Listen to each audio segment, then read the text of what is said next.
நேர்கள் எல்லோருக்கும் வணக்கம். மற்றும் ஒரு காணொளியூடாக சந்தித்திருக்கின்றோம். தாயகத்தை பொறுத்தவரையில் பல்வேறுபட்ட அரசியல் நகர்வுகள் சற்று காரசாரமாக பேசப்பட்டுக் கொண்டிருக்கின்ற இந்த பின்னணியில தான் விடுதலை புலிகளின் தலைவரது எண்ணம் இதுதானா, தமிழரசு கட்சி தொடர்பில் முன்னாள் போராளிகள் ஆதங்கம் தெரிவித்திருக்கிறார்கள். இது சார்ந்து பார்க்க வேண்டிய கட்டாய தேவை இருக்கின்றது.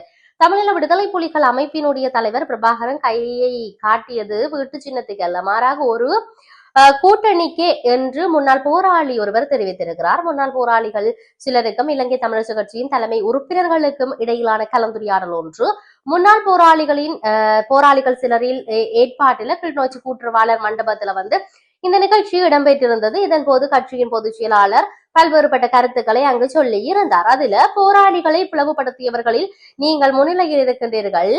தேசிய தலைவரை கை காட்டியது வீட்டு சின்னத்துக்கு அல்ல, மாறாக அது ஒரு கூட்டமைப்பாக செயல்பட வேண்டும் என்பதே அவரினுடைய நோக்கம் என்ற விடயம் இங்கு சொல்லப்பட்டிருக்கிறது.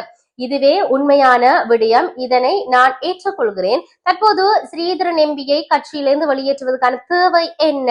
உங்கள் தனிப்பட்ட அரசியல் கட்சியின் ஆதிக்கத்தை பயன்படுத்தி அவரை கட்சியிலிருந்து நீக்கும் நடவடிக்கையை செய்தீர்கள். ஆனால் போராளிகள் அவ்வாறு ஏமாற்றி பயன்படுத்தக்கூடாது போராளிகள் என்ற விடயத்தை இங்கு சொல்லி இருக்கின்றனர். இதையும் தாண்டி ஒரு தனிப்பட்ட ரீதியில இல்லாட்டி ஒரு கட்சியாகவே தெரிவிக்கிறேன் என்ற விடயத்தை இந்த போராளி சொல்லி இருந்தார்.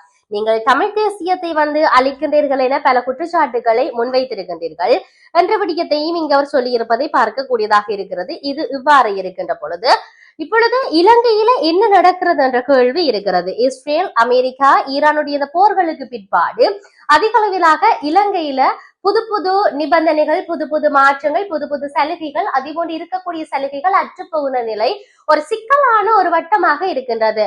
ஆரம்பத்துல சொல்லி இருந்தார்கள் எரிபொருட்களுக்கான பற்றாக்குறை இருக்கின்றது என்று. பிறகு அந்த எரிபொருள் பற்றாக்குறைகளை நிவர்த்தி செய்வதற்கு QR முறையினை கொண்டு வந்தார்கள். இந்த ஆரம்பத்துல இருந்தது போன்று ஒற்றை எண்களுக்கான நாள் இது, இரட்டை எண்களுக்கான நாள் இது என்று சொல்லி அதனை அமல்படுத்தி இருந்தார்கள். அதன் பிற்பாடு மின் தடைப்படும் என்ற விடயம் சொல்லி இருக்கின்றார்கள். அந்த மின் தடைப்படும் மின் அலகுகளுக்கான கட்டணம் அறவீடுகள் மேலதிகமாக உயர்த்தப்படும் என்று சொல்லி இருக்கிறார்கள். இவ்வாறு இருக்கின்றது. அதே போன்ற எரிபொருட்களுடைய விலை, அதையும் விட எரிவாயுக்களுடைய விலை காணப்படுகின்றது, அது தட்டுப்பாடு இருக்கின்றபடியும் சொல்லப்பட்டிருக்கின்றது. இதையும் தாண்டி பல அரசியல் ஆய்வாளர்கள் சொல்லுகின்றார்கள், அமெரிக்கா, ஈரான், இஸ்ரேலுடைய இந்த போர் தொடர்ந்தும் நீடிக்குமாக இருந்தால் உணவு தட்டுப்பாடு வரக்கூடிய நிலைப்பாடு இருக்கும், எரிபொருட்கள் எரிவாயுகளுக்கான தட்டுப்பாடுகள் இருக்கும் என்கின்ற விடயத்தை சொல்லி இருந்தார்கள். அதனுடைய ஒரு அடிப்படையாகத்தான் இந்த அரசு ஊழியர்களுக்கான புதன்கிழமை விடுமுறை பார்க்கப்படுகிறது.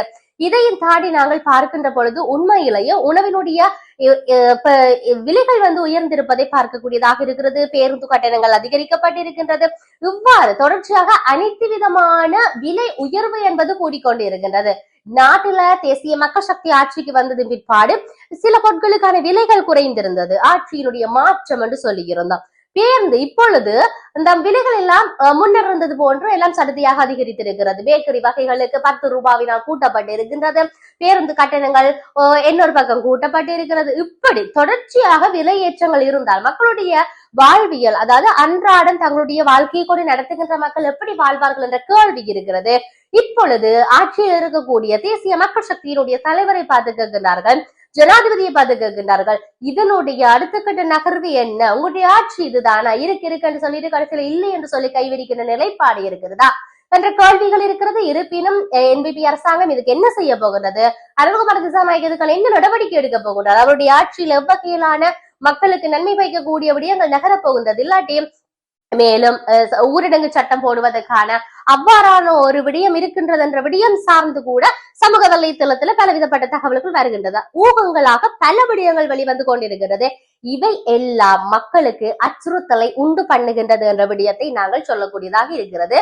ஆகவே எது எப்படி இருந்தாலும் பொறுத்திருந்து பார்ப்போம். மக்களுடைய தேவைகள் எவ்வாறு பூர்த்தி செய்யப்பட போகின்றது, ஆட்சியாளர்கள் என்ன செய்ய போகின்றார்கள் என்பதை மற்றொரு பதிவோடாக சந்திப்போம். வணக்கம்.